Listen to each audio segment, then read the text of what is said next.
Yeah, in the front side we can see 10 Gbps ports, SD card, micro SD card. They are all both 4.0, and this is USB 2.0. At the back we can see this port is connected to Mac Mini host, and this is for power, and this is the HDMI 4K 60Hz.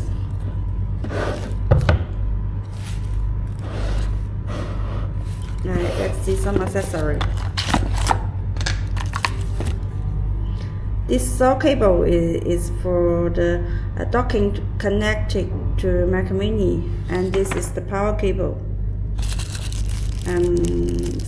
Screwdrivers, and some more pad. And here also you can see a menu.